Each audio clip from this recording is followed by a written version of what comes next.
Hi friends. இன்னைக்கு நம்ம இந்த வீடியோவில் பார்க்க போகிறது என்வைரோ இன்ஃப்ரா இன்ஜினியர்ஸ் லிமிடெட் கம்பெனியோட ஐபிஓ ஓவர்வியூ பற்றி தாங்க. இந்த வீடியோவில் இந்த கம்பெனியோட பேக்ரவுண்ட், growth பெர்ஸ்பெக்டிவ் எப்படி இருக்கும், ஃபினான்ஷியல் டேட்டா, ஐபிஓ டீடைல்ஸ் இது எல்லாமே இந்த வீடியோவில் கவர் பண்ணியிருக்கேன். ஃபுல்லாக வாட்ச் பண்ணுங்கள். அதுக்கு முன்னாடி என்னோட சேனலை சப்ஸ்கிரைப் பண்ணலைன்னா சப்ஸ்கிரைப் பண்ணிடுங்க. Company background. இந்த கம்பெனி 2009ல் ஸ்டார்ட் பண்ணியிருக்காங்க. இந்த கம்பெனியோட மெயின் பிஸ்னஸ் பார்த்தீங்கன்னா water and waste water treatment, அப்புறம் வாட்டர் சப்ளை ஸ்கீம் ப்ராஜெக்ட்ஸ் கவர்மெண்ட்டுக்காகவும் அப்புறம் சில என்டிட்டிஸ்க்காகவும் பண்ணிட்டு இருக்காங்க. இந்த வாட்டர் அண்ட் வேஸ்ட் வாட்டர் ட்ரீட்மெண்ட்டில் சீவேஜ் ட்ரீட்மெண்ட், அப்புறம் sewerage schemes, common effluent treatment இதெல்லாம் பண்ணுறாங்க. வாட்டர் சப்ளை ப்ராஜெக்டில் வாட்டர் ட்ரீட்மெண்ட் பண்ணுறாங்க. அது கூட சில பம்பிங் ஸ்டேஷன்ஸ் இந்த மாதிரி பைப்லைன் சப்ளைக்கும் சப்போர்ட் பண்ணிக்கிட்டு இருக்காங்க. growth இப்போ பார்ப்போம். வாட்டர் ட்ரீட்மெண்ட் அப்புறம் வேஸ்ட் வாட்டர் ட்ரீட்மெண்ட் மார்க்கெட் பார்த்தீங்கன்னா இப்போ கொஞ்சம் கொஞ்சமாக பூம் ஆயிட்டிருக்கு. ஃப்யூச்சரில் இதுக்கு நிறையவே டிமாண்ட் இருக்கும். ஏன்னா இப்போ நிறைய பிளேஸில் நிறைய சிட்டிஸில் தண்ணி பற்றாக்குறை இருக்குது, அப்புறம் பொல்யூட்டட் வாட்டராகவும் இருக்குது.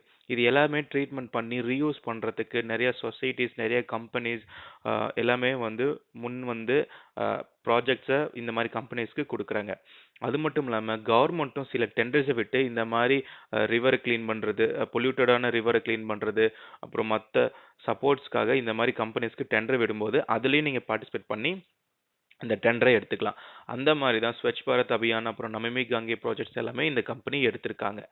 அது மட்டும் இல்லாமல் இவங்க பப்ளிக் ப்ரைவேட் பார்ட்னர்ஷிப் இருக்கிறதுனால இவங்களுக்கு தேவையான டெக்னாலஜி இன்வெஸ்ட்மெண்ட்ஸ் எல்லாமே ப்ரைவேட் செக்டர்லேருந்து வாங்கிக்கிறாங்க. ஸோ இது இவங்களுக்கு ஒரு ஆடட் அட்வான்டேஜாக நான் பார்க்குறேன். Objectives of IPO issue. இந்த கம்பெனி ஐபிஓ இஷ்யூ பண்ணுறதுக்கு முக்கிய காரணமே இவங்களோட சப்சிடரி கம்பெனிக்கு தேவையான ஒர்க்கிங் கேபிட்டலை ரைஸ் பண்ணுறதுக்கும், அதுக்கப்புறம் இருக்கிற கடனை கொஞ்சம் ரீபே பண்ணுறதுக்காகவும் தான் இந்த ஐபிஓவை போட்டிருக்காங்க. ஐபிஓ டீட்டெயில்ஸ் பார்ப்போம். இந்த கம்பெனியோட ஐபிஓ நவம்பர் 22 தான் ஓப்பன் ஆகுது. இதோட ஃபேஸ் வேல்யூ பார்த்தீங்கன்னா ₹10 per share. Price band ₹140 to ₹148 per share. Lot size 101 shares இருக்கு. டோட்டல் இஷ்யூ சைஸ் 43 crores கிட்ட இருக்கு. இதோட ப்ரைஸ் பார்த்தீங்கன்னா 650 crores கிட்ட வந்துடும். Fresh issue almost 38 crores shares கொடுக்குறாங்க. ஆஃபர் ஃபார் சேலில் 50 to 50 lakhs கிட்ட கொடுக்குறாங்க. நீங்கள் எம்ப்ளாயாக இருந்தீங்கன்னா இந்த கம்பெனியில் உங்களுக்கு ஒரு ஷேருக்கு ₹13 டிஸ்கவுண்ட் கொடுப்பாங்க. இந்த ஐபிஓ என்எஸ்சி அண்ட் பிஎஸ்சி ரெண்டுலையுமே லிஸ்ட் பண்ணுறாங்க. டோட்டலாக இப்போ பார்த்தீங்கன்னா ஷேர் ஹோல்டிங் ஷேர்ஸ் பார்த்தீங்கன்னா ஆல்மோஸ்ட் 13 crores கிட்ட இருக்கு. போஸ்ட் இஷ்யூக்கு அப்புறம் இது 17 crores கிட்ட போயிடும், 17 crores மேலே போயிடும். ஐபிஓ 22nd ஓப்பன் ஆகுது. இதோட close date 26th November. Allotment 27 கிடைச்சிரும். ரீஃபண்டும் உங்களுக்கு அதே டைமில் 27th வந்துடும். உங்களோட ஷேர்ஸ் டிமேட்டுக்கு 28th ட்ரான்ஸ்ஃபர் ஆகிடும். இதோட லிஸ்டிங் டேட் பார்த்தீங்கன்னா 29th நவம்பர்.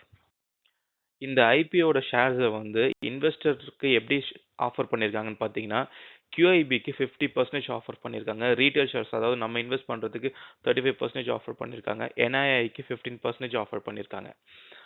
இது ஒரு மெயின் போர்டு ஐபிஓங்கிறதுனால இதுதான் உங்களோட application and lots and shares வரும். இந்த அமௌண்ட் நீங்கள் பே பண்ணுற மாதிரி இருக்கும்.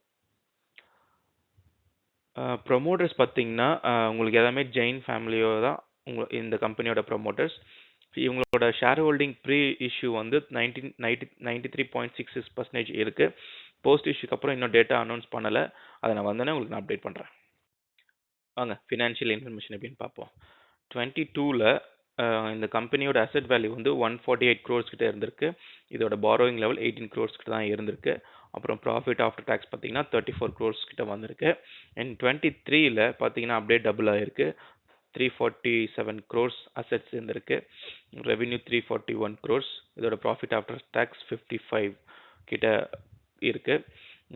பாரோயிங் 64.5 crores கிட்ட இருக்கு. 24ல் பார்த்தீங்கன்னா இதுலேருந்து டபுள் ஆயிருக்கு. க்ரோத் எல்லாமே நல்லா காட்டியிருக்காங்க. பட் என்ன ப்ராப்ளம்னா இதில் பாரோவிங்கும் அப்படியே இன்க்ரீஸ் ஆகிட்டே இருக்குது. 24th ஃபர்ஸ்ட் குவார்ட்டர் பிரகாரம் பார்த்தீங்கன்னா இதோட அசெட் வேல்யூ 812 crores கிட்ட இருக்குது. ரெவென்யூ பார்த்தீங்கன்னா ஃபர்ஸ்ட் குவார்ட்டருக்கு 207 crores கிட்ட இருக்குது. ப்ராஃபிட் ஆஃப்டர் டேக்ஸ் 30 crores கிட்ட வந்திருக்கு. அப்புறம் நெட்வொர்க் பார்த்தீங்கன்னா 323 crores கிட்ட இருக்கு. டோட்டல் borrowing பார்த்தீங்கன்னா 305 crores கிட்ட இருக்கு. எல்லாமே நல்லா பண்ணிக்கிட்டு இருக்காங்க. growth நல்லா இயர் ஆன் இயர் நல்ல growth காட்டிட்டு இருக்காங்க. கீ பெர்ஃபார்மன்ஸ் இண்டிகேட்டர் இப்போ பார்ப்போம். ரிட்டர்ன் ஆன் ஈக்விட்டி வந்து 51% வேல்யூ இருக்கு. ரிட்டர்ன் ஆன் கேபிட்டல் எம்ப்ளாய்டு வந்து பார்த்தீங்கன்னா 32% வேல்யூ இருக்கு.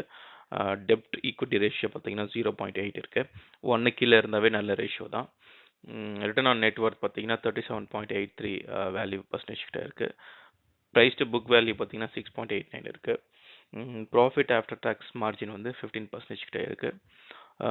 ஏர்னிங்ஸ் பர் ஷேர் பார்த்தீங்கன்னா ப்ரீ ஐபிஓவில் 8.08 கிட்ட இருக்கு. போஸ்ட் ஐபிஓக்கில் வந்து பார்த்தீங்கன்னா 7.01 கிட்ட போயிடும்.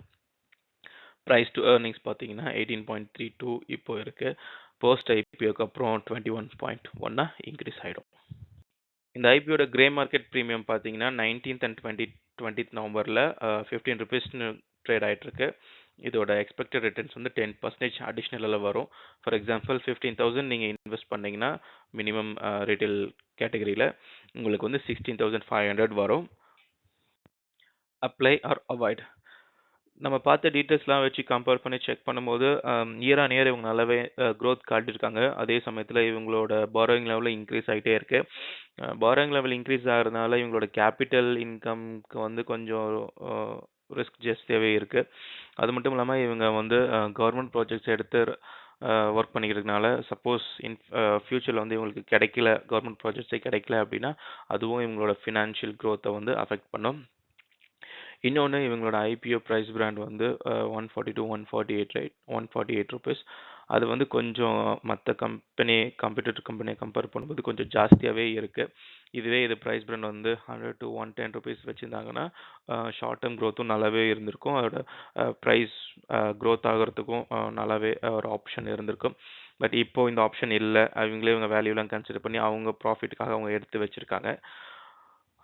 இது என்னோட வியூ. நீங்கள் இந்த ஐபிஓ அப்ளை பண்ணுறீங்களா இல்லையான்னு கீழே கமெண்ட் பண்ணுங்கள். இந்த வீடியோ மூலிமா இந்த ஐபிஓ அப்ளை பண்ணலாமா வேணாமான்னு ஒரு ஐடியா கிடைச்சிருக்கும்னு நம்புகிறேன்.